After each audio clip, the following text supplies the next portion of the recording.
क्यों Pune is the best investment destination as compare to Mumbai, Bangalore and Hyderabad? 3 reasons दे दी। 3B30 होंगे मेरे पास। तो पानी की इशू पुनवले में आज तक नहीं देखी है। कोई चैनल पार्टनर के थ्रू जाए या फिर कोई डायरेक्ट जाए, क्या प्राइस में डिफरेंस आता है आप? 5 ब्रोकर्स है, 500 लोग ऐड चला रहे हैं कि बहुत बढ़िया लोकेशन है, बहुत बढ़िया लोकेशन है। हर बंदा लोकेशन में इंटरेस्टिंग भी होता है। सर सबसे बड़ा अभी इशू जो चल रहा था 2 महीने पहले से जो था, घर जब भी खरीदो ना अपने औकात से थोड़ा ऊपर खरीदो तो आपको उतना मेहनत करने को मजा आएगा। चैनल पार्टनर को स्केल अप करना है, अपने बिजनेस में उसको सक्सेस हासिल करनी है, तो क्या आप टिप्स उनको देना है सर?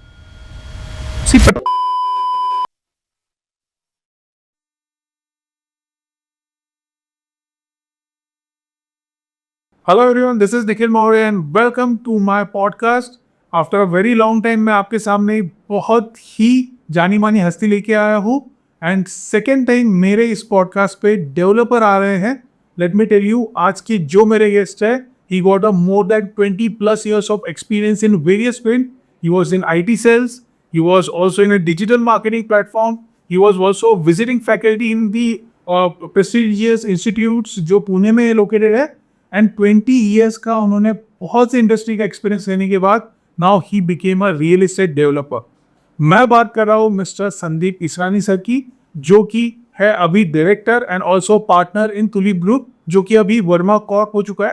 तो चलिए उनसे बातचीत करते हैं। तो thank you so much Sandeep sir. Thank you Nikhil ji, thank you for inviting. आप सबके यूट्यूब वीडियोस दिखते रहते हैं तो बहुत अच्छा लगता है। Thank you sir, it's been a pleasure sir, thank you so much for coming.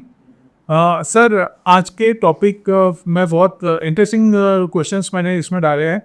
So basically मैं आज इन्वेस्टिंग इन पुणे ये टॉपिक को ज़्यादा कवर करना चाहूँगा, because you are a developer, तो आप ज़्यादा अच्छे से बता पाएंगे पुणे में इन्वेस्टमेंट कैसे की जाती।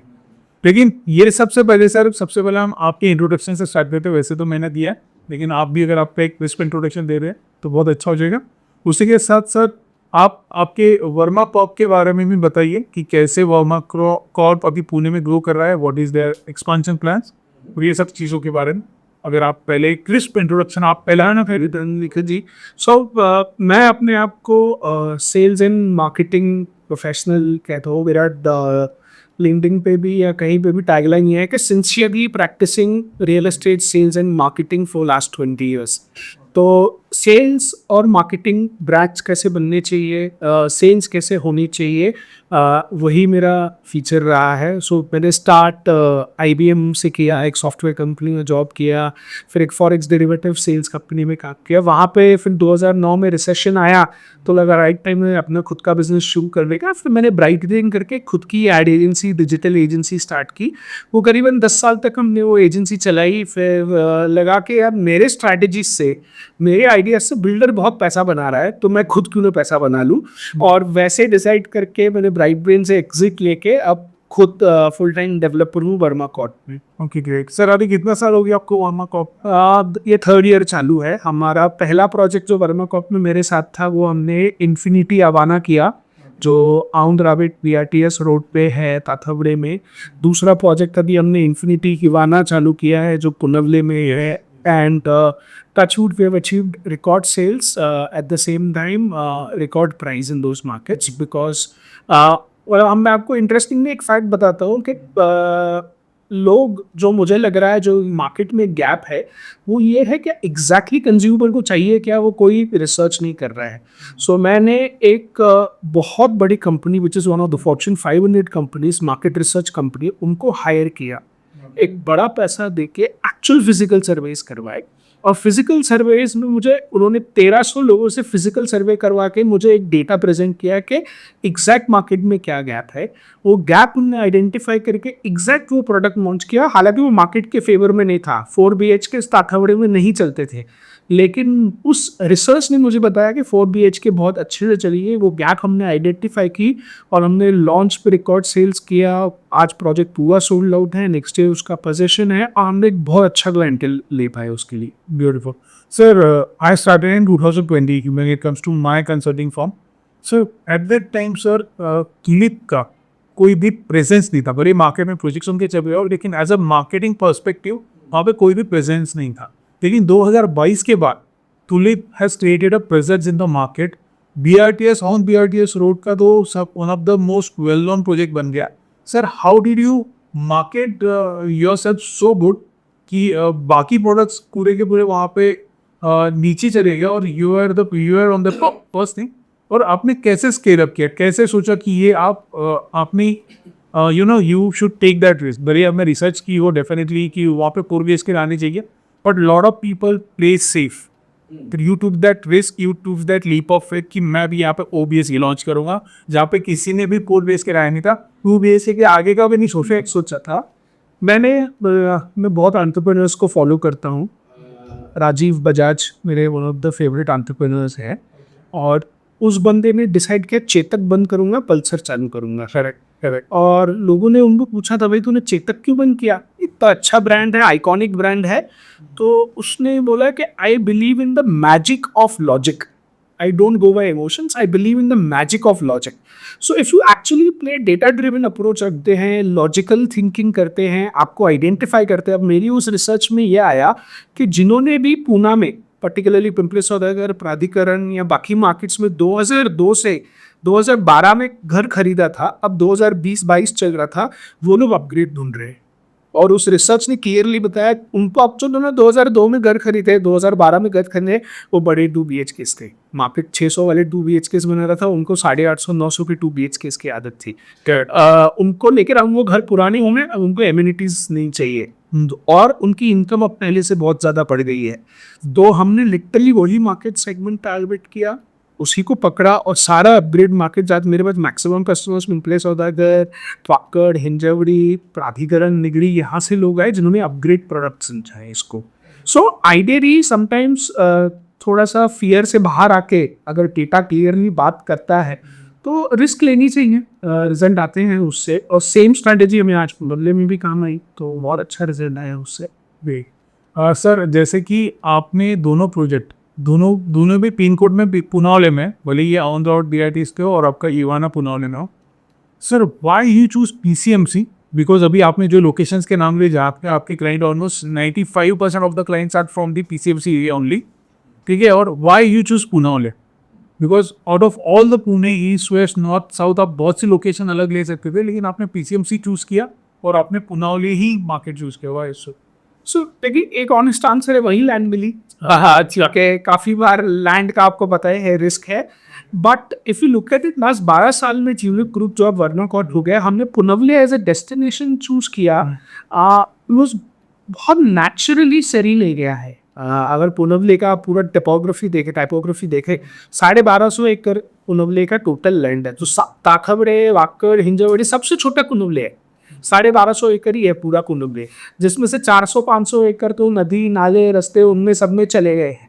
अब बाकी में जो डेवलपमेंट है वो बहुत खतरनाक है। पहले तो पुनवले के लोग बहुत अच्छे, जिस वजह से बोर्गे फैमिली है पूरी, वहाँ से जो हिस्ट्री है उस का, तो बहुत सॉलिड हिस्ट्री है उस एरिया का। संभाजी महाराज ने बोर्गे फैमिली करके, उन्होंने संभाजी महाराज को एक युद्ध में हेल्प किया था, तो संभाजी महाराज ने बोर्गे फैमिली को पुनवले गाँव गिफ्ट किया था। तो बहुत रिच हिस्ट्री है उस गांव के, आज भी बोरकेवाड़ा है, वहाँ पे बहुत सारी चीज़ें हैं, एक स्तंभ है, बहुत सारी इंटरेस्टिंग चीज़ें हैं। दूसरा, पानी की इशू पुनवले में आज तक नहीं देखा गया। पानी अच्छा, मतलब लोग आज भी जो पुराने लोग हैं पुनवले में रहते हैं, सीधे नदी का पानी भी पी लेते हैं। तो पानी अच्छा है, रास्ते अच्छे हैं, प्लान्ड डेवलपमेंट है।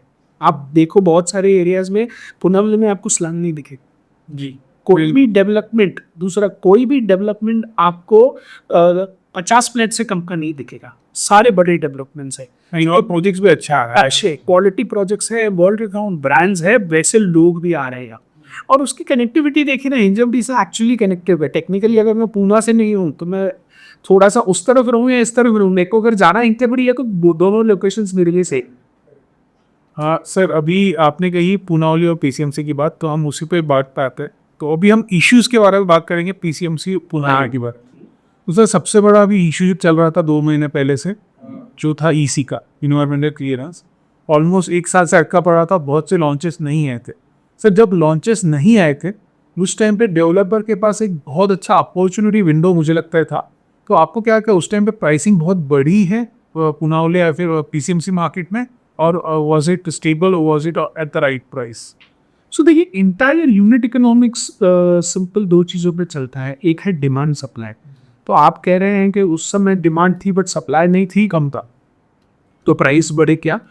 बट फिर भी ना आप ये देखिए, तो इसका मतलब क्या डेवलपर्स ने रेट बढ़ाए? नहीं। आज डेवलपर्स का भी आप इशू देखिए, आज से 20 साल पहले, 25 साल पहले जो मार्जिन हुआ करते थे रियल एस्टेट में, ये नेचुरली थिन होते गए हैं। बहुत सारे लोग जो घर खरीदते हैं उनको लगता है आज भी डेवलपर 50% मार्जिन पे काम करता है, 30% मार्जिन पे काम करता है। ये है नहीं ऐसा। और अगर ऐसा होता तो डिमांड सप्लाई में बहुत वेरिएशन आता। तो क्या डेवलपर्स ने रेट बढ़ाए? नहीं। आप कंस्ट्रक्शन कॉस्ट है, ये बहुत सारी चीज़ें हैं जो उसका फैक्टर है, इसलिए डेवलपर उससे कम बेच भी नहीं पाया। तो वो रेट किसी डेवलपर ने नहीं बढ़ाया। क्या रेट्स बढ़े? नहीं। लेकिन जो प्रोजेक्ट्स बहुत टाइम से अटके हुए थे, अब ऐसे टाइम में क्या हुआ, जब मार्केट में सप्लाई नहीं थी, तो अगर कैटेगरी ए प्रोडक्ट नहीं है तो कस्टमर्स ने, कंज्यूमर्स ने category B, category C product भी कॉम्प्रोमाइज करके लिया। ये मेजर इफेक्ट आया। और जो अच्छे कस्टमर्स हैं, वो कैटेगरी ए वाला ही चाहिए, वो रुके हैं, उन्होंने वेट एंड वॉच किया है। ओके, तो सर अभी तो ईसी क्लियरेंस आ गया है। हाँ जी। अभी जितने भी 1 साल से लॉन्चेस पेंडिंग पड़े थे और जो भी डेवलपर्स के प्लान अभी पेंडिंग थे, उनके लैंड पास सकते अभी now they boost it up, ठीक है, वो ज़्यादा एक्सेलरेट करेगी और माइट भी नेक्स्ट 6 मंथ में बहुत से वहाँ पे लॉन्चेस आ सकते हैं पीसीएमसी एरिया में स्पेसिफिकली। तो आपको क्या लगता है, अभी मार्केट्स में प्राइसेस स्टेबलाइज रहेंगे, मार्केट में प्राइस बढ़े, नीचे गिरेगी या फिर बढ़े? सो ये बात लॉन्ग टर्म में इसको गेम देखूं 2 साल 3 साल का, तो प्राइसेस डेफिनेटली बढ़ने हैं। क्योंकि not because of any other reason, construction cost ही बढ़ रहा है, तो और कोई लॉजिक है नहीं इसमें। मेरा स्टील उसी रेट पे नहीं है, मेरा सीमेंट उसी रेट पे नहीं है, लेबर उसी रेट पे नहीं है। आज मेरा पूरा लेबर आता था यूपी बिहार से, आज वहाँ पे इतना डेवलपमेंट है, अयोध्या में इतना डेवलपमेंट है कि लेबर यहाँ आना प्रेफर नहीं कर रहा। तो नेचुरली बिकॉज कंस्ट्रक्शन कॉस्ट पे असर पड़ेगा तो प्राइजेस बढ़ेंगे। शॉर्ट टर्म में क्या होगा, डेवलपर को जितना कैश फ्लो मेंटेन करने के लिए इन्वेंट्री बेचना है, वो शायद रीजनेबल प्राइस पे या थोड़े से कम डिस्काउंट पे देके उसको बेच दे। क्योंकि आज अगर मेरा 400-500 फ्लैट का स्कीम है और मुझे 50 फ्लैट चाहिए मेरे कैश फ्लो को सेट करने के लिए, तो वो शायद उतना है। तो राइट टाइम है बायर्स के लिए इन टर्म्स ऑफ ये कि जो डेवलपर नया लॉन्च कर रहा है, अगर आप वेट करने की कैपेसिटी रखते हो, आपको डेवलपर के सारे बाकी चीज़ें पसंद आ गई है, डेवलपर पे ट्रस्ट आ गया है, तो जैसे लॉन्चेस आएंगे इनिशियली राइट टाइम पे खरीद लोगे तो थोड़ा प्राइस बेनिफिट आपको अच्छा मिलेगा। Okay, very nice. सर मैं अभी बात करने वाला हूँ हमारे इंडस्ट्री के इश्यूज़ के बारे में प्रैक्टिक। तो सर सबसे पहला हमारी channel partner industry, I have seen sir कि पहले से ही आप लोग सीपी फ्रेंडली थे, ठीक है sir, and you did a very good business. मैं ऐसा नहीं बोल रहा कि जो सेज अनफ्रेंडली का होना अच्छा बिजनेस है, ही क्या they might have did the good business as well, कुछ लोगों ने नहीं भी किया होगा सर, बट जब आप सीपी फ्रेंडली भी हो तभी भी अच्छा बिजनेस कर रहे हो, ठीक है, आपके पास दोनों चॉइस थी, वेदर यू कैन, आप अगर चाहो तो सीपी फ्रेंडली भी रह सकते थे या फिर सीपी अनफ्रेंडली भी रह सकते थे, लेकिन you choose to be CP friendly. Sir what is your vision for this? क्यों आपने ऐसा एनालाइज किया कि मुझे इन लोगों के साथ अच्छा रिलेशन बना के रखना है ताकि मेरा भी ब्रांड अच्छा रहेगा और साथ ही में मेरा भी सेल्स अच्छा होगा, और क्यों अदर डेवलपर्स ये नहीं कर पा रहे? सो सर इसमें ना अगेन मैं वही गाजी बजाज वाला ही लाइन बोलूँगा, there is magic in logic. अगर आप लॉजिकली देखो, आज अगर कोई भी मैं प्रोजेक्ट लॉन्च करता हूँ, अगर आज 500 फ्लैट की स्कीम लॉन्च करता हूँ, तो मुझे अगर उसको एफिशिएंटली बेचना है तो मुझे 15 से 20 लोगों की सेल्स टीम लगेगी, ठीक है। दूसरा, अब रियल एस्टेट बिजनेस देखो, ये सिर्फ सैटरडे संडे बिजनेस हो गया, मंडे टू फ्राइडे क्लाइंट्स आते नहीं हैं, विजिट्स नहीं होते, सिर्फ सैटरडे संडे बिजनेस हो गया, तो ये वीकेंड वाला बिजनेस है। अब अगर मैं बिना चैनल पार्टनर्स के जाऊं, मेरा लॉजिक क्या है, आज मेरी पूरी सेल्स टीम, मेरे पास 1000 से 1200 फ्लैट्स हैं, अवाना में 500 फ्लैट्स हैं, यहाँ 500 फ्लैट्स हैं, ऐसे और प्रोजेक्ट छोटे मोटे और चल रहे हैं। मेरे 1200 लोगों में मेरी सेल्स टीम सिर्फ 6 लोगों की है। तो आज मेरी टीम लीन है, मुझे ज़्यादा टीम रखने की ज़रूरत नहीं है, क्योंकि मेरा चैनल पार्टनर्स रखे वो तो आज माल बेच के दे रहे हैं।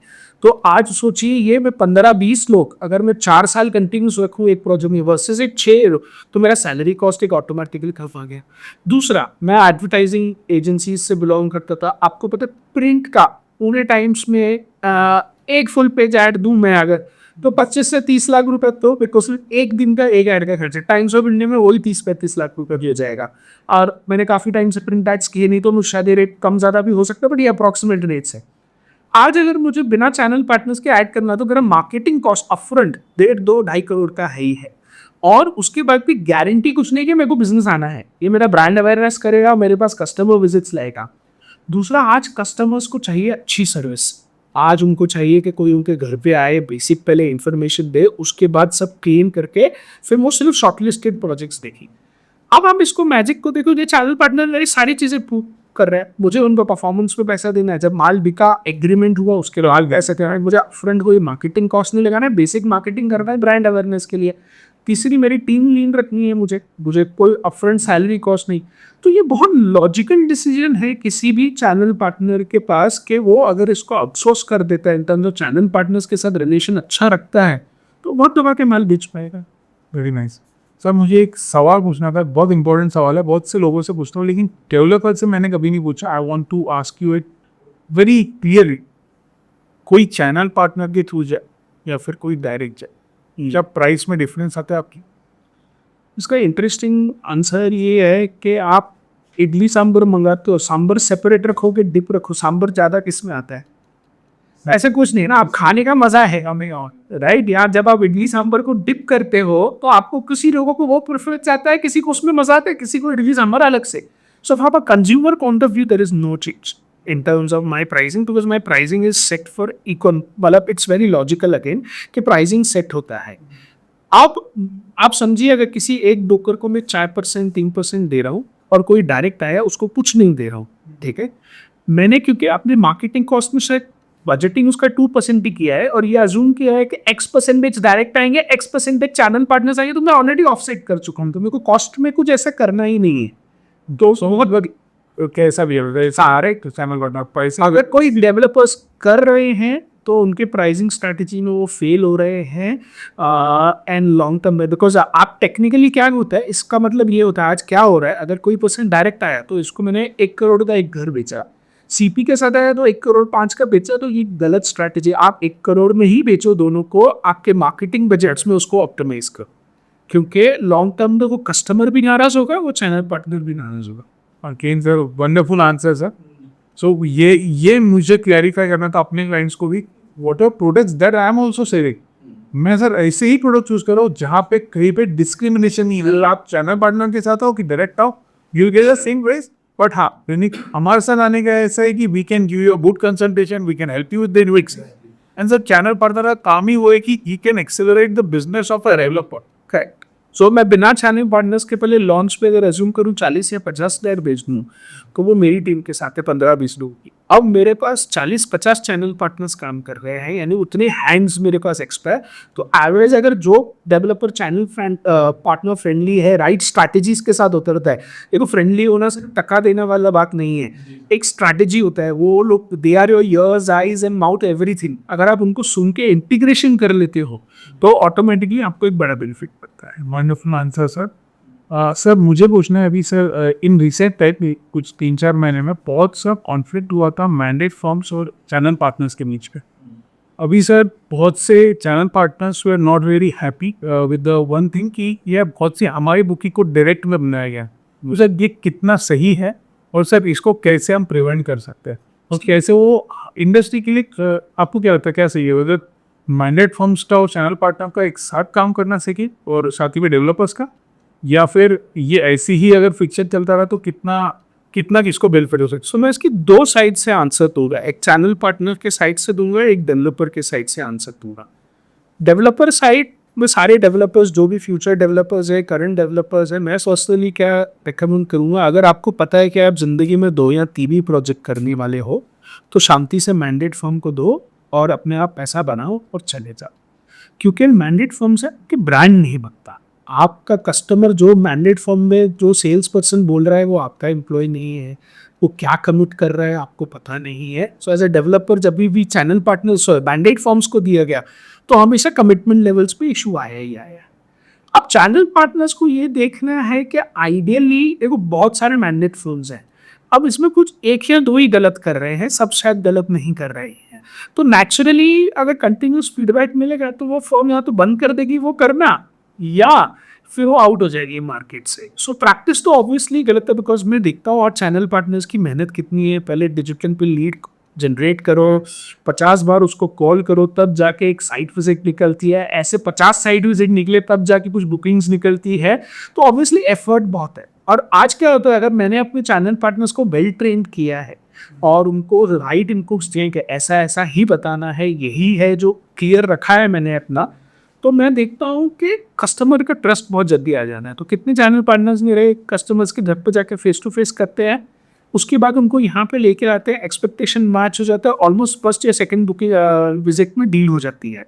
सो वो एक्सेलरेशन कभी नहीं मिलेगा बिना चैनल पार्टनर्स के। Thank you sir, thank you so much for appreciating our efforts sir. मुझे लगता है जो भी मेरी चैनल पार्टनर कम्युनिटी है उनको ये आंसर बहुत पसंद है।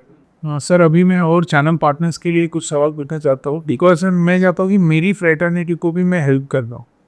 सबसे पहले सर मैं जानना चाहूँगा कि वर्मा कॉप में कितना percentage of sale channel partners करते हैं? मेरा आंसर रहेगा 100% ही मैं चाहता हूँ हो, और अभी फिगर 90%। ओके, और सर आपको क्या लगता है इन माइक्रो मार्केट साइड पुनावले, रावेत, ये सब मार्केट में कितना एक से चैनल पार्टनर्स करते हो? फिर किसी और टिपिकल डेवलपर का मैं चेक करूँ तो ऑलमोस्ट 50-60% चैनल पार्टनर के को होता है, बाकी डायरेक्ट है, उनका डिजिटल कैंपेन्स है, उनके मार्केटिंग के थ्रू है। बट वेलोसिटी में फ़र्क आता है, ये बहुत सारी चीज़ों में फ़र्क आता है। सर अभी जब इतना इतना परसेंटेज में ये लोग सेल करते हैं तो तभी मुझे ऐसा लगता है कहीं तभी सर उनको अप्रिशिएट बहुत कम किया जाता है, because they are the business accelerators.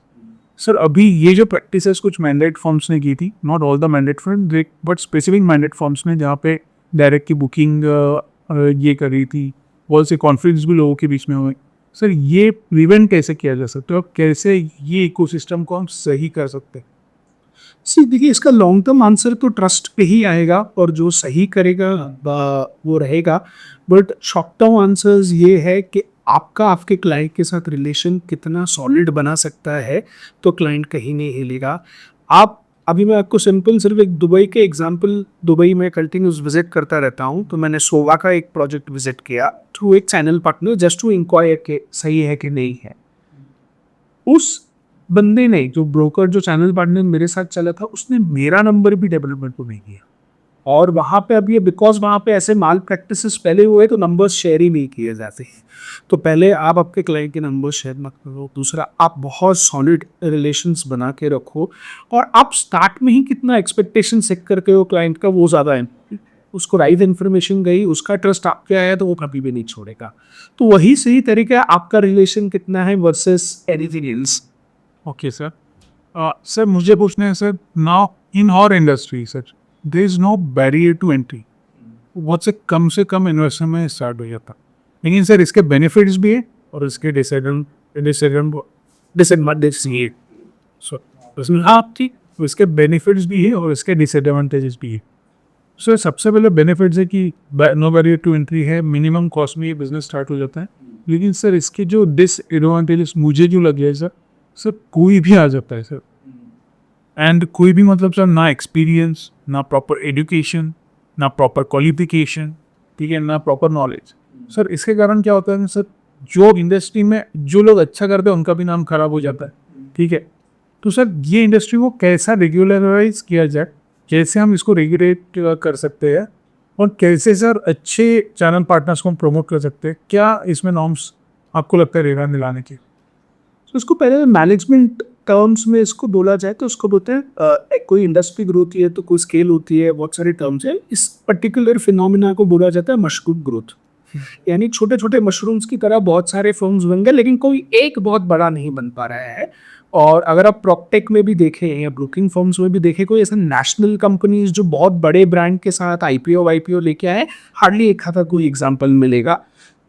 और जिन्होंने इनिशियली स्टार्ट किया, 12 से 10 साल पहले जब ये इंडस्ट्री बूम हो रही थी उस टाइम जिन्होंने स्टार्ट किया, जिन्हें वो अपॉर्चुनिटी समझी, उनका ही हुआ। इन लास्ट 5 ईयर्स हार्डली मुझे लगता है 1000 में एक सिटी कम हुई वो होगी, इतनी बड़ी स्केल। तो इसमें दो चीज़ें हैं जो अच्छा करेगा वो नेचुरली। तो मशरूम ग्रोथ जब भी किसी भी इंडस्ट्री में होती है, आज से 2 साल पहले या 10 साल पहले रेस्टोरेंट इंडस्ट्री में ये इशू आया था, मशरूम ग्रोथ होने लगी कि लोगों के पास डिस्पोजेबल इनकम थी, फिर बहुत सारे रेस्टोरेंट्स अचानक खुलने लगे, फिर कोविड के बाद बहुत सारे बंद भी हो गए, लेकिन शेट्टी लोग ही टिके हैं। जो शेट्टी रेस्टोरेंट चलाते थे वही टिके रहे।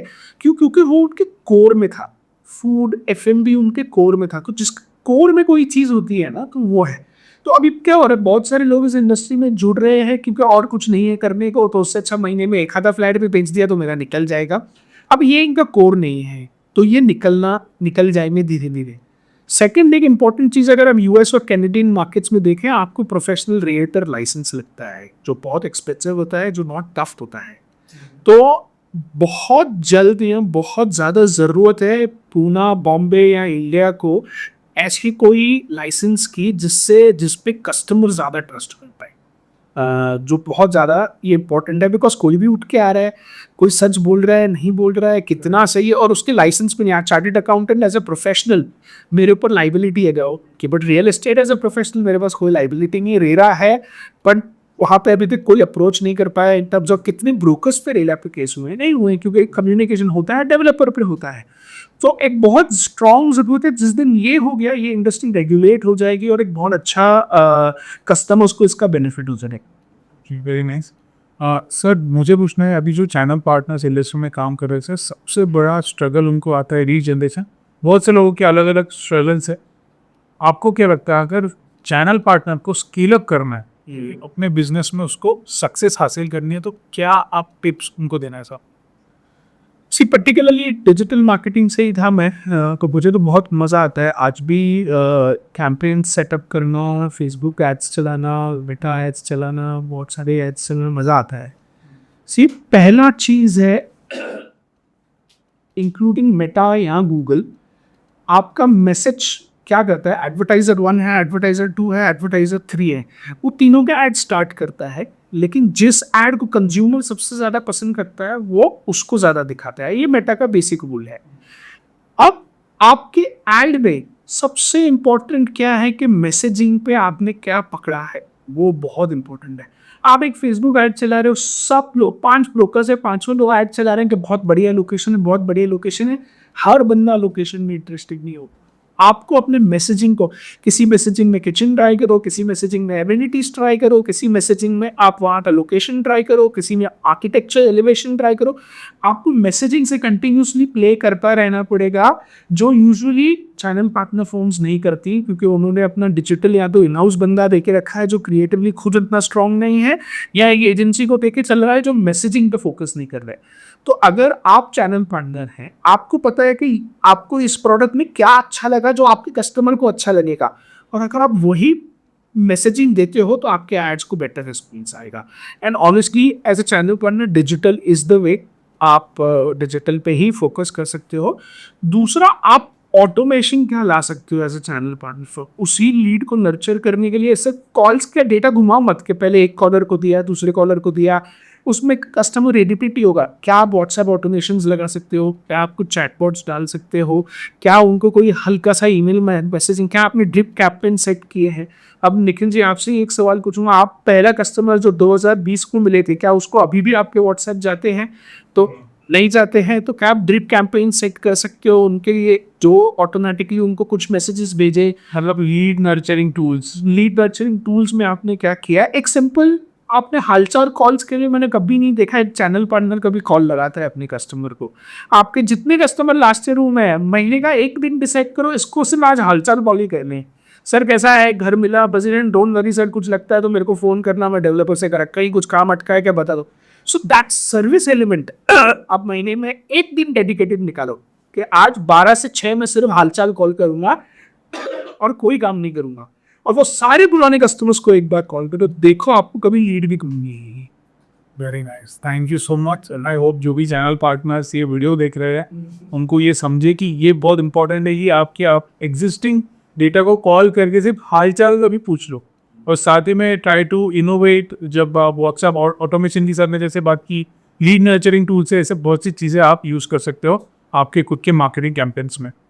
सर अभी तो मैंने अपने इंडस्ट्री के बारे में भी बात कर ली, हमने PCMC PFC के इश्यूज़ के बारे में बात। सर अभी मैं जो टॉपिक पे आता which is investing in Pune, जो इस पे हम बात करने वाले थे। सर पुणे कंसिस्टेंटली टॉप 5 सबसे बड़े इन्वेस्टमेंट हब रहे हैं and one of the most livable metro cities रही है इंडिया में।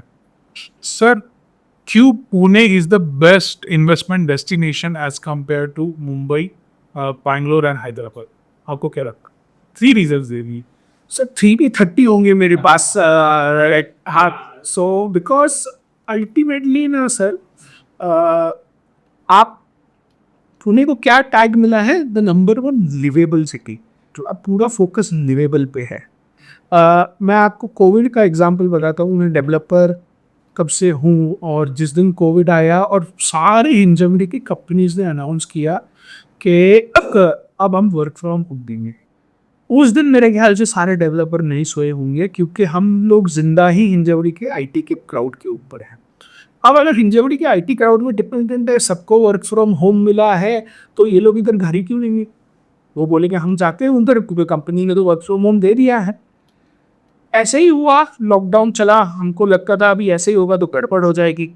थोड़े दिन बाद लॉकडाउन जब खुला तो मुझे याद है मैं सेल्स करने बैठा था, पहला कस्टमर लॉकडाउन के बाद मेरे पास आया कुछ इंक्वायरी करने। तो बोला सर आपको तो अभी वर्क फ्रॉम होम मिला है, आप पूना तो छोड़ के जा ही सकते हो, तो फिर आपको अभी घर क्यों लेना है? उसने ये कहा कि अब हम वापस नहीं जा सकते, उन्होंने हमको अपने अंदर समा लिया है। यहाँ पे मेरे बच्चे के लिए अच्छा स्कूल है, मेरे वाइफ के अच्छे फ्रेंड्स हैं, यहाँ पे वो लाइफस्टाइल है, यहाँ पे वो पीस और शांति है, वहाँ पे ये वेदर है जो मैं ये नहीं छोड़ सकता। सो पूना मेरे इकोसिस्टम का पार्ट है।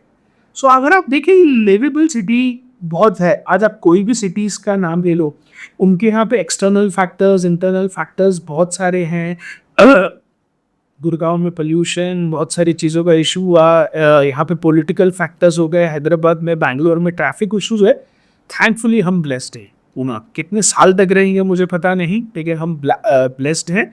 और साथ ही गवर्नमेंट ने भी अच्छा काम किया है, भले थोड़ा स्लो किया है, लेकिन उस हिसाब से इंफ्रास्ट्रक्चर को स्पेस तो दी। उन्होंने बनाना चालू किया, हम थोड़ा आगे पीछे हैं, but we are doing a good job in terms of infrastructure development. दूसरा, आदमी को क्या चाहिए? अच्छा कमाई चाहिए, अच्छा इंजॉयमेंट चाहिए। Poona gives you that. So can not मैं खुद पर्सनली मैं बहुत सिटीज़ में रह चुका हूँ, सेल्स के हिसाब से बहुत जगहों पे काम किया है, but once you are a Punekar you are always a Pune. Okay, beautiful. Sir आपने अभी बोल तो दिया Pune is the best city. अभी मैं सोचूंगा पुणे में कहाँ इन्वेस्ट करना है। अगर कोई इन्वेस्टर है सर, उसको इन्वेस्ट करना है, इन्वेस्टर सर, ठीक है, उसको अगर आपके हिसाब से 2 से 3 माइक्रो मार्केट ऐसे जहाँ पे वो इन्वेस्ट कर सकता है, जो कि अभी अंडर वैल्यूड और अंडर अप्रिशिएटेड है, और नेक्स्ट 3 to 5 ईयर्स में उसको मैसिव पोटेंशियल चले, ऐसे कौन से मार्केट आप सजेस्ट करोगे इन्वेस्टर? सर मैं अगर आपको बोलूँ ना, ऑनेस्टली पूना में भी कोई बची नहीं है जगह जो अंडर वैल्यूड है या ये है।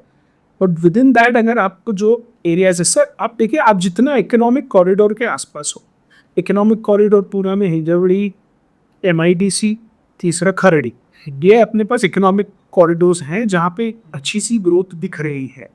उसके आसपास अगर आप देखें तो ये है मेरा पर्सनल बेट। अगर मुझे लगाना है, आज मेरे पास अगर 10 करोड़ रुपए एग्जाम्पल है, 2 करोड़ है, 1 करोड़ है, जो भी मेरे पास है, जो मुझे अगर किसी में लगाना है, my next bet would be Chande और नांदे। दैट्स द बिगेस्ट जो डेवलपमेंट, जो सेरीन नेचर के बीच में, जो आज से 10 से 15 साल पहले मालूंगे या वाकड़ में लोगों ने लगाया था, नेक्स्ट 10 से 15 साल चांदे और नांदे वुड बी द फ्यूचर। ऐसा मेरा पर्सनल ओपिनियन। बट सर अभी नांदे और चांदे में तो hardly there are any projects. Now there will be projects which are upcoming. Next 1 year में चांदे और नांदे में आप मैक्सिमम मूवमेंट देखोगे based on interest. So if you are an investor and you have no rush to buy, park your money and invest at a discount price in these areas because they are blessed areas. In terms of water, in terms of infrastructure, in terms of location, आप वहाँ से कहीं भी हिंजवड़ी आपके work place में 20 minute में पहुँच जाओगे, जो आपको वाकड़ से भी ट्रैफिक की वजह से 40 मिनट में। So in 3 to 5 years, Nanded और Chande is really the biggest. BS. Okay, very nice, very nice. Sir अभी मुझे और एक सवाल पूछना था। ये सबसे ज़्यादा डायलेमा मुझे इन्वेस्टर्स की तरफ से आया या फिर एनी यूजर सभी से आया कि Pune is it over value और ऑलरेडी यहाँ के मार्केट प्राइसेस पीक हो चुके हैं और इसके ऊपर नहीं जा सकते। What is your take on this? जिस दिन मैं 190 करोड़ में एक अपार्टमेंट बेचूंगा, तब मैं बोलूँगा कि ये अब ओवर वैल्यू हो चुका है। Honestly one of the very economic reason या कॉमन सेंस आंसर में अगर आपको इसका पता होता, पूना मार्केट कभी डाउन नहीं गया है क्योंकि पूना मार्केट कभी वैसे बढ़ा ही नहीं जैसे गुड़गांव बढ़ा। आज हैदराबाद में 12 करोड़ के नीचे आपको अच्छे से 10,000 फुट का अपार्टमेंट 12 करोड़, पुणे में वही आपको बहुत सस्ते में मिल जाएगा। गुड़गांव में 190 करोड़ का एक अपार्टमेंट, कितना इन्फ्लेट कर रहे हैं, क्या कर रहे हैं मुझे पता नहीं। The beauty of Pune has been that it has steadily increased. अब स्टडी इंक्रीज तो इन्फ्लेशन के हिसाब से मटेरियल कॉस्ट में, लैंड कॉस्ट में, रॉ मटेरियल कॉस्ट में हुआ है, ये सभी चीज़ों में होता गया है। सो पुणे ने कभी भी एग्रेशन नहीं दिखाया अपने प्राइस में, ना ही अंडर वैल्यू किया है उसने। और आप समझिए सर, आप टिपिकल पुणेकर हो यार, आप समझो कि ये हम 1 रुपया भी ज़्यादा नहीं देते किसी चीज़ को अगर ओवर वैल्यू लगी तो। टिपिकली ये मेरे साथ हुआ है कि अगर कस्टमर को दिखाना कि ये प्राइस में नहीं झेप रहा है उसके, वो खरीदना बंद कर देगा, वो अपना बाइंग डिसीजन रोकेगा। सो पुणे के customers have been very sensible, they have never overpaid. But obviously आज जैसे ही मैं ये लाइन बोलूँगा, बहुत सारे इन्वेस्टर्स हैं ये जो खरीदना चाहते हैं वो देखेंगे, वो तो बोलेगा ये बिल्डर है, ये ऐसे ही बोलना चाहता है। बट ऑनेस्टली लास्ट 5 साल में जो भी प्राइसिंग बढ़ी है, only because of the construction cost and the government charges, और इसके अलावा कुछ भी नहीं बढ़ा। Very nice. सो आपको लगता है कि अभी भी पुणे का अप्रिसिएशन बहुत बाकी है? बहुत ज़्यादा बाकी है। Very nice sir. मुझे अभी आपको बहुत इंपॉर्टेंट सवाल पूछना है। This is again for the investor जो पुणे में इन्वेस्ट करते हैं। कोई इन्वेस्टर है जो पुणे में इन्वेस्ट कर रहे हैं सर, 3 टाइप के इन्वेस्टर्स की मैं बात करूँगा। एक है लॉन्ग टर्म इन्वेस्टर्स, जो लॉन्ग टर्म उसको रखेंगे ऑलमोस्ट 5 to 10 ईयर्स के लिए, ठीक है सर। सेकेंड है यील्ड सीकर्स जो रेंटल यील्ड के लिए खरीद रहे हैं, और तीसरे है short term flippers on the under social media, जैसे रेडी टू मूव में बेच दिया। सर किसके लिए ये आइडियल इन्वेस्टमेंट डेस्टिनेशन है पुणे? पुणे में अभी सबके लिए ऑप्शन है। अगर आपको हाई रेंटल यील्ड चाहिए, कोई भी स्टूडियो प्रोजेक्ट उठा लो, नेक्स्ट 2 साल तक आप पैसा बनाओगे उसमें, आपको अच्छा रेंटल आएगा। 2 साल के बाद एक ही प्रॉब्लम आ सकता है, इतना सप्लाई आएगा कि रेंटल का डिमांड ना हो, फिर उसका जो स्टूडियो का वैल्यू है वो गिर सकता है। तो बी केयरफुल। तो ऐसी जगहों में स्टूडियोज इन्वेस्ट करो जहाँ पे आपको लगता है कि अभी तक सप्लाई कम हुई है, तो आप बाद में ये स्टूडियो को बेचना भी चाहो तो ये अच्छे से हो जाएगा। सो रेंटल यील्ड्स के लिए ये अच्छा है। लॉन्ग टर्म में अगर आपको अच्छे से इन्वेस्ट करना है, नए मार्केट्स में डेफिनेटली पैसा लगा दो और पैसा पार्क कर दो, और उस मार्केट्स में लगाओ जहाँ पे आपको इंफ्रास्ट्रक्चर ग्रोथ अच्छी दिख रही है। थोड़ा सा इंफ्रास्ट्रक्चर पे स्टडी करो कि कहाँ ग्रोथ अच्छी है, कहाँ पे है। जहाँ इंफ्रास्ट्रक्चर ग्रोथ सॉलिड होगा, एक बार हिंजवड़ी का मेट्रो चालू हो जाने दीजिए, हिंजवड़ी की प्राइसिंग और बढ़ी है, आसपास के एरिया के प्राइसिंग और बढ़ी है, महालनगरी के प्राइसिंग और बढ़ेंगी। या पूना में अभी जैसे जैसे कल्याणी नगर तक मेट्रो जा रही है, अब थोड़ा सा city can breathe now out of traffic, तो वो ऑटोमेटिकली वो एरियाज में ग्रोथ दिखेंगे because people can reach there easily. तो ये ऑटोमेटिकली आएगा। तो आपका लॉन्ग टर्म इन्वेस्टर का बता दिया मैंने, यील्ड जिनको रेंटल यील्ड चाहिए उनको बता दिया। हम बच्चे जो ये शॉर्ट टर्म इन्वेस्टर्स है, शॉर्ट टर्म इन्वेस्टर्स को मैं पर्सनली बोलूँगा उससे अच्छा अभी पुणे रियल एस्टेट में मत लगाओ, आप गोल्ड में लगाओ, इक्विटी में लगाओ। आपका इशू क्या है, आप पैसा लगा रहे हो, आप उस पर 5-7% स्टैंड ड्यूटी भर रहे हो, जीएसटी भर रहे हो, उसके बाद आप जब पोजेशन में बेचते हो आपको मार्जिन ही नहीं है उतना। 50-20% अगर एस्केलेट नहीं हो रहा है तो आपके 7% टैक्सेस में जा रहे हैं, फिर आप वापस उस पर और खर्चा करोगे। So it doesn't make any sense. But it's beautiful that you इधर ग्रोइंग मार्केट्स में पैसा लगा के रख दो, 5-7 साल में बहुत सॉलिड पैसा कमाओगे, या फिर आप ऐसी चीज़ों में हाई रेंटल लीड्स पे जाओ। कमर्शियल अगेन बहुत लोगों को लगा था मार्केट डाउन हो जाएगा, कमर्शियल तो गिविंग गुड रिटर्न, सब दुकान जा रहे हैं रेंटल पे, अच्छा रेंटल लीड आ रहा है, सो इट्स गोइंग गुड। सो आपका कहना है लॉन्ग टर्म इन्वेस्टर्स वो साथ ही में जो रेंटल यील्ड सीकर्स है उनके लिए बहुत अच्छा मार्केट है। शॉर्ट टर्म वालों ने कई और इंस्ट्रूमेंट में इन्वेस्ट करना कर देना चाहिए। Okay, that's again a great answer sir, and that's quite a blunt answer ना विदिया सर। सर अभी मुझे पूछना है, you are a guy of sales and marketing, आप इनोवेशन पे भी बहुत बात करते हो सर। अभी जैसे जो कुछ प्रोडक्ट्स आपके रियल एस्टेट में भी आ रहे हैं, REIT आ रहा है, और उसके बाद क्या फ्रैक्शनल ओनरशिप आ रहा है, आपको उसको लेके क्या कहना है? जैसे कि आपने कहा कि जो शॉर्ट टर्म फ्लिपर्स है उन्होंने गोल्ड में इन्वेस्ट करना चाहिए या फिर स्टॉक्स में इन्वेस्ट करना चाहिए, so can they buy in this kind of investment? जी, मेरे को ना फ्रैक्शनल ओनरशिप का आप सिंपल लॉजिक चलिए, जो फ्रैक्शनल ओनरशिप मैनेजमेंट कॉस्ट है अगेन वो थोड़े से ज़्यादा है। तो फ्रैक्शनल ओनरशिप के जो मैनेजमेंट कॉस्ट है वो थोड़े ज़्यादा है। जहाँ पे अनलेस आपको जिस दिन प्रॉपर्टी खरीदते हो वर्सेस आपको नेक्स्ट 3 to 5 ईयर्स में वो 20% 30% ग्रोथ होते हुए नहीं दिख रहा है, तब तक आप फ्रैक्शनल ओनरशिप पे मत चलिए, क्योंकि उनके ही कॉस्ट शायद एनुअली 4-5% तक जाते हैं। तो 3 साल में 15% वो ले गए, आपको हाथ में 15% दी आया, तो वो तो एफडी से भी आना था, राइट।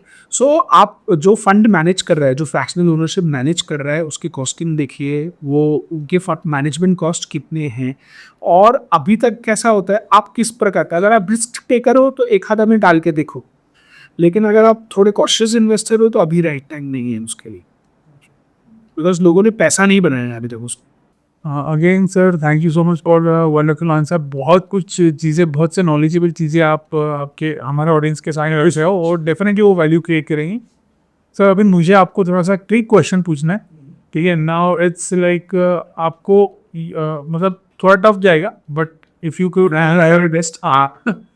सर, अगर आपके पास 5 CR है, ठीक है, आपकी प्रोजेक्ट के अलावा अगर आपको वो कहीं पे इन्वेस्ट करने हैं इन पुणे, तो आप किस में करोगी और कैसा उसका परसेंटेज रहेगा? इन पाए 100 का जो पाए है, उसमें कैसे कैसा आप परसेंटेज उसका रखने वाले? तो फिर मेरे पास 5 करोड़ है, तो सबसे पहले एक या अगर मैं प्योर इन्वेस्टर हूँ, ठीक है, रहने के लिए नींद चाहिए मुझे, तो मैं पहले तो मेन विमान नगर या खरड़ी में जाके 2 BHK 1.5 करोड़ आए, 2 करोड़ आए, जो भी प्राइस में है पहले बोलूँगा, क्योंकि ईस्ट में आज सबसे ज़्यादा रेंटल यील्ड्स है। समझिए मेरा 1.5 करोड़ वहाँ चला गया, अब मेरे पास बचते हैं 3.5 करोड़ रुपए। 3.5 करोड़ में मैं आइडियली 2.5 करोड़ रुपए कमर्शियल में इन्वेस्ट करना चाहूँगा। उसके मार्केट्स आज भी मैं बोलूँगा जो अपकमिंग मार्केट्स है, रावेत, पुनबले, अभी मार्केट्स में लोग आ रहे हैं, और आज भी वहाँ पे रेंटल यील्ड 6 to 8% के बीच में अच्छा मिल जाता है। और मैं आइडियली छोटा शॉप खरीदूंगा। आज क्या इशू है, जब मैं शोरूम खरीदने की कोशिश करता हूँ, तो अगर 2.5 करोड़ मेरे को 1.25 करोड़ में एक मिलता है, तो मैं 2 खरीदने की कोशिश करूंगा। छोटा जल्दी रेंटल पे जाता है, रेंटल वाला उसको जल्दी छोड़ता नहीं है, तो वो है। प्लस अपकमिंग मार्केट्स में लॉन्च पे मैं इमीडिएटली डिस्काउंट में खरीद सकता हूँ उसको, ये पर्टिकुलर चीज़ है। फिर बाकी का जो पैसा है वो मैं उसको रोटेशनल के लिए रखूंगा, यानी जहाँ पे मैं शॉर्ट टर्म इन्वेस्टर बन जाऊंगा, लेके राइट मार्केट्स के। तो एक जगह पे मैंने खरीद लिया, आज रावित में आप 3 फ्लैट जाके खरीद लो, आप पुनबले में खरीद लो, कहीं और प्रायोरिटी नागपुरी में खरीद लो, आपका पैसा वहीं कहीं बनेगा। So do a small combination. तो आप ये समझिए कि अगर मेरे पास रेंटल यील्ड अच्छा है तो वो ईस्ट में अच्छा है। कमर्शियल जब भी खरीदो, छोटा खरीदो, 1-1.5 करोड़ तक दुकान खरीदो, जिसका रेंटल यील्ड आपको 40-50 हज़ार रुपये आए, वो शॉप की वैल्यू भी बढ़ेगी, रेंटल यील्ड में वो कस्टमर कभी छोड़ के नहीं जाएगा जल्दी, बिकॉज उतना रेंट उसको लिमिटेड है, तो वो अच्छे से दे पाएगा। और 1-1.5 करोड़ रुपये हाथ में रखो राइट अपॉर्चुनिटीज़ के लिए, चांदे नांदे गुड मार्केट्स, फ्यूचर में जाके देखो। पॉइंट क्या है, जो इन्वेस्टर है ना वो घूम नहीं रहा है ज़्यादा। आज अगर मैं आपको एक इन्वेस्टर को, सबसे पहले मेरे पास 5 करोड़ हो ना, तो मैं ओला वाले पे 5,000 खर्चा करूं और पूरा पूना घूमूं, लेंथ ब्रेथ ये वो, किसी दिन संडे, तो मेरे को समझे तो सही मार्केट क्या है। आज हम आते हैं, इन्वेस्टर कहीं बैठा है और वो ले लेता है, तो उसको सेल्फ एजुकेट होना पड़ेगा। Okay, sir. Wonderful answer, sir. Now I'm coming to the last question of this beautiful podcast. Sir, मैं जानना चाहता हूँ आप होम बायर्स को क्या टिप्स देना चाहोगे, और जो भी अभी यहाँ पे प्रॉपर्टी खरीदे, स्पेशली इनकी? होम बायर्स को मेरा स्पेसिफिक एक ये रहेगा कि पहला तो नीड आइडेंटिफाई करो कि आपको नीड क्या है, किस चीज़ की है। आजकल जब मैं होम बायर्स को देखता हूँ तो थोड़े से डिसीजंस मुझे उनके वेग लगते हैं, क्योंकि नीड एनालिसिस उनकी प्रॉपर नहीं होती है। So when is the right time to buy a house purely depends on husband and wife, where they're trying to make a family basically. So do they want a home when the kid arrives? Do they want a home when the kid is 3 years old? How does he want it? They have to plan it. So problem is, यहाँ पे काफ़ी बार husband अकेले decision ले लेता है, या काफ़ी बार wife अकेले डिसीजन ले लेती है, या उनके फैमिली वाले लेते हैं, लेकिन ये दोनों साथ में बात करके डिसीजन नहीं ले रहे हैं। So they have to come together for a decision. ये बहुत इंपॉर्टेंट है। उनका नीड एनालिसिस होना चाहिए, कितना लोग रहने वाले हैं घर में, उस हिसाब से आपके BHK प्लान करो, कितने बेड होम्स चाहिए आपको। और दूसरा, फाइनेंशियल प्लानिंग आपके पास कैसी है, क्योंकि आप प्लानिंग ये करते हो कि यार ये है। इसमें 2 कैटेगरी के लोग हैं, एक है जो बहुत डर के डिसीजन लेते हैं और एक है जो बहुत बिंदास डिसीजन लेते हैं। तो एक का बजट 50 लाख वाला होगा, वो 1 करोड़ का फ्लैट भी डन करके आएगा, फिर जब तक पोजेशन नहीं मिल रही 4 साल EMI के बोझ में बैठा है। और एक है जिसका बजट है 50 लाख रुपए लेकिन 30 लाख का घर लेके उसे भी डर रहा है। सो शाहरुख खान का एक बहुत ब्यूटीफुल एग्जाम्पल था, वो कहता था कि घर जब भी खरीदो ना अपने औकात से थोड़ा ऊपर खरीदो, तो आपको उतना मेहनत करने को मजा आएगा। सो whenever husband and wife are together and their decisions are together, I have seen them, I have sold many houses when they both are together, husband and wife दोनों का म्यूचुअल डिसीजन सेम रहा है, उनका पूरा possession process अच्छा जाता है, उनका ओपनिंग सेरेमनी अच्छा रहता है और वो लोग अच्छे से उस घर में सारी जिंदगी रह पाते हैं। There should not be any disconnect. That will be my single biggest message. Okay, so thank you so much, sir. It was lovely catching up with you. बहुत अच्छा आपने आंसर्स दिए एंड डेफिनेटली मेरे जो भी व्यूवर्स है, whether it's channel partners, film buyers या फिर just the people those are watching the research content, उनको इससे बहुत कुछ सीखने मिलेगा। Thank you so much for Thanks a lot, Nikhil. Thank you. It's always a pleasure. Sir, thank you so much for come. So I hope आपको आज का ये पॉडकास्ट पसंद आया होगा और संदीप इसरानी सर ने जो भी आपको इंसाइट इस पॉडकास्ट में रियल एस्टेट के दिए वो भी पसंद आए होंगे। सो जो भी होम बायर्स है या फिर स्पेसिफिकली जो भी चैनल पार्टनर्स हैं, वो अपने लोगों के साथ ये पॉडकास्ट शेयर कर सकते हैं and also do like, share, subscribe, comment and also press the bell icon for the latest video. तो चलिए मिलते हैं आगे पॉडकास्ट पर, तब तक के लिए this is Nikhil Maurya signing off. Good bye.